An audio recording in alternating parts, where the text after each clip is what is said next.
بسم الله الرحمن الرحیم. په پریزیډیم باندې ناس ډېر درانه فکرونه زمونږ انډریبل ډېر محترم وایس چانسلر صاحب، د دې ترڅنګ په ناستو خلکو کې ډېر مدبر او مبهر فکرونه او بیا شوخ و شنګ اسلامیان نو زما سلام قبول کړئ. او اوس د مازدیګر رنګونه هم راخواره شو، نو اوس به دا خبره نور هم خوند را شروع کړي. څوک څوک چې راغلي دي نو بیخي داسې په یو نوې جذبه کښېنئ، په تازه جذبه باندې. and let me say, while witnessing your greatness, your decency and the civilized manner, so one can say that I am standing in a living history, Islamia College. So put your hand for your prestigious organization, prestigious institute. Today we are having the poetic session in history. خلق کو history په کتابونو کې ګوري، خو موږ نن ژوندۍ history جوړو. او دا زه ډېر په دعوې سره وایم چې if the same spirit is there, so we will see more and more اباسین یوسفزۍ. ډېر زیات اباسینان به موږ وینو ستاسو په شکل کې، که دا اداره داسې روانه وي. راځم شعرونو لا چې ویم چې یو ښکلې جنۍ خپله کړمه، خو یوه غلې جنۍ خپله کړمه. تاسو ټونکې ځوانان یئ. او we welcome our honorable guest سرجی په خیر راغلی، ستړي مه شئ. Thank you so much for coming and all the guests with you. دغه ټولو ته په خیر راغلی وایم. او تاسو سرجی please have a seat over here. چې ټیک دی سرجی که نه؟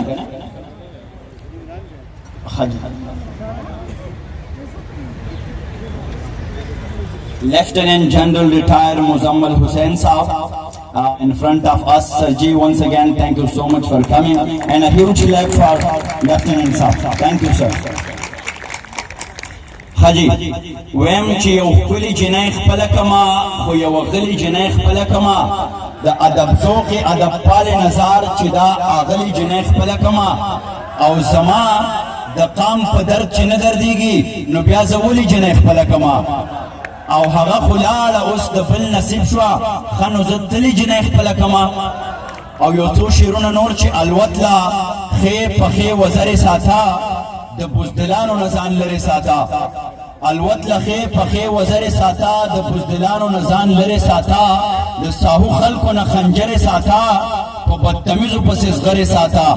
او اجي صاحب شا بسې څلور واده کا، او بیا دا ټولې مرورې ساته. اجي صاحب شا بسې څلور واده کا، او بیا دا ټولې مرورې ساته. پښتونه دغه کوټه سپي پرانځه، کور کې ازادې څوک کونترې ساته. د لوی کریم په ځمکه مینه ویشه، خوله کې خبرې ملغلرې ساته. ګلویشه ستا افغان یم چرته به ځم، ترې د زړه دروازې لرې ساته. او هم د دغې سره په ترنم کې یو کلام ویم چې نوی کلام دی اباسین صاحب. بھائی صاحب تھوڑا ایک ہو دے دینا. خلق راشی را را را کری تاوانونا، د معصوم زړګي میړن کې دیوالونا. سترګې راوړې راته جوړ کړې فسادونا، باڼه پورته کې راوغورځې برجونه. د دې ځینو خلکو نصیبونه،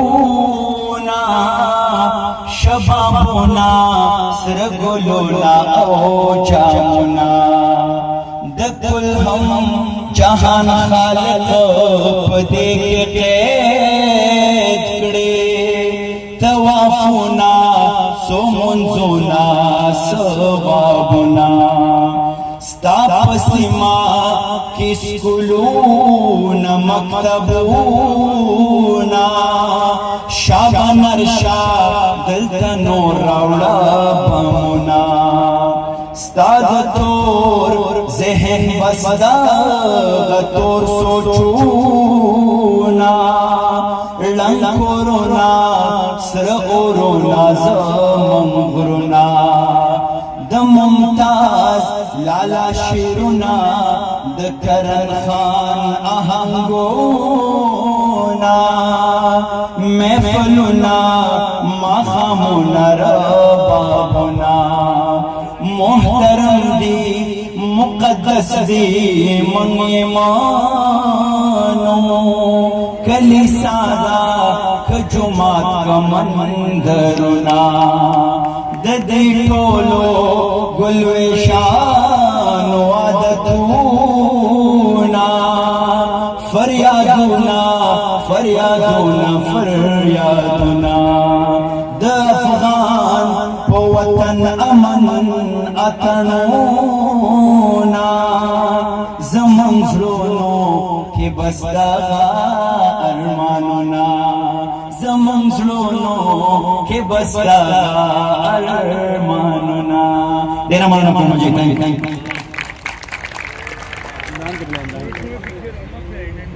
you